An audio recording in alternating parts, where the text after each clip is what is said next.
Hello friends and welcome back to my channel. If you're new here, my name is Sophia and I work in film and TV as a freelancer and I'm obsessed with all things personal finance. Today I wanted to chat about my Coast Fire plan and what this means and how it could somewhat help you to calculate how you're ready to retire in the future. As always, just a quick little disclaimer here, everything I'm sharing here is for educational and entertainment purposes only and this is not financial advice. Today I wanted to chat everything about Coast Fire, what this means and if I've reached it and what this might mean for you. So Coast Fire is a term that you can hear on the internet a lot from people that are in the financial independence, retire early community, and Coast Fire is essentially meaning that you have invested enough money that if you don't invest another penny before you retire, it will grow to be enough for you to live off using the 4% drawdown rule. So this is a very important number in my opinion to reach because it means that you can really pare back and focus on just living, maybe you can get a job that's just covering your day-to-day expenses and you are sort of sorted for retirement and don't have to stress too much about continuously investing or saving if you don't want to. Now, the reason I really wanted to calculate my Coast Fire number was because I'm a freelancer and some months I literally cannot invest a cent. So it's really important for me to know that I've hit a number of investments that by the time I'm 65, they're going to grow to a significant amount that I don't have to worry as much right now. Now, Coast Fire can mean something completely different for absolutely everyone, and it goes without saying that each individual is going to have a different retirement plan. They're going to have a different idea of what's enough money in the future. And so my Coast Fire number is probably not your Coast Fire number. And the way to work out your Coast Fire number is with this method. I did just move a little bit because of the sunlight. It's really fading today. But anyway, this is how I'm working out my Coast Fire number and whether I've hit Coast Fire. And it's kind of fun to play around and see, if I increase certain numbers, how much would I need to be investing monthly to be able to hit Coast Fire a bit earlier? What if I want to retire a bit earlier? So this website is actually really helpful and I will share my screen so that you can see what I am going to be showing you. So I've put in my current age, which is 29, and then the current Australian retirement age is about 65. So if I was to just retire with, everyone else and just retire at 65, this is what my calculations currently look like. So if I want to spend, say, $80,000, let's work with that, just to boost it up a little bit from our $60,000. My current investments are sitting at about $186,000 the last time I checked. So we're sort of at a really good number for, the moment. I feel like the market has been fluctuating quite a lot. And I've put in monthly contributions as zero at this point because I just want to see, have I hit my Coast Fire number?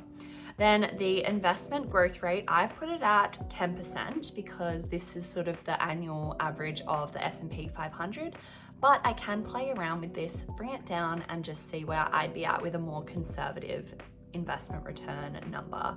The inflation rate I've put at 3% and then a safe withdrawal rate I've put at 4%. So my Coast Fire number at my current age is $175,071 that I would need invested. So I have already hit Coast Fire with these parameters in mind.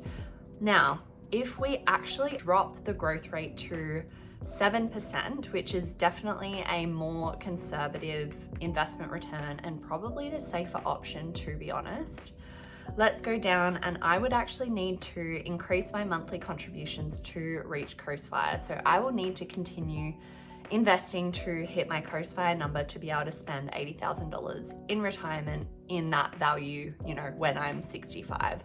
So let's see if I just up my investments to, say, let's put maybe $500 per month. Let's see how this changes.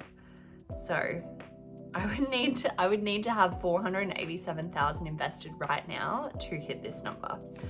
So let's bump it up to $1,000 per month. Oh, we're getting very close. As you can see, we are just so close to hitting that number. So at the moment, I would say on average, I invest probably about $2,000 per month. So if I continue to do that, I'm still 18 years from Coast Fire. So changing the numbers completely changes the strategy. So if I was to, for example, drop down to my original $60,000 of annual spending in retirement, I'm 9 years from Coast Fire with a 7% return.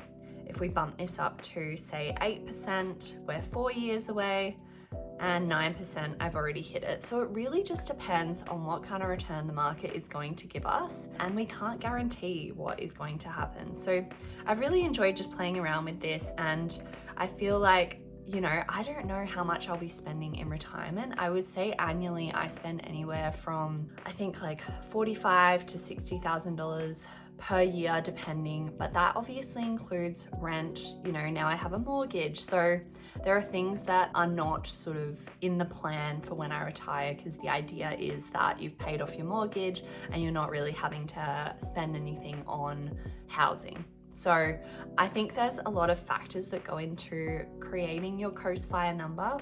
And it's really nice to know that I've at least hit a pretty moderate Coast Fire. But if I wanted to be a bit more aggressive and to have a bit more of a lavish retirement, I can just continue investing and continue reaching this number every time that I, you know, recalculate and readjust my goals and my values for the future and reconsider what I want to do when it comes to retiring. Now, I will leave the link to this website. I just found it online below, and then you can sort of adjust and play with it as you wish to figure out what your Coast Fire number might be. And let me know if you are going to be hitting that number soon, what the plan is. I would love to hear about it. And I also encourage you to please subscribe. I do have a goal of hitting 1,000 subscribers before the end of the year, so we're pretty close to that. You know, we keep, you know, ticking away, getting some new people and new faces here each and every week, which is really nice. And I do plan on uploading more videos and hopefully more tools that are going to be helpful like this. So if you enjoyed this video, please make sure to like, subscribe, leave a comment below, and I will see you in my next video.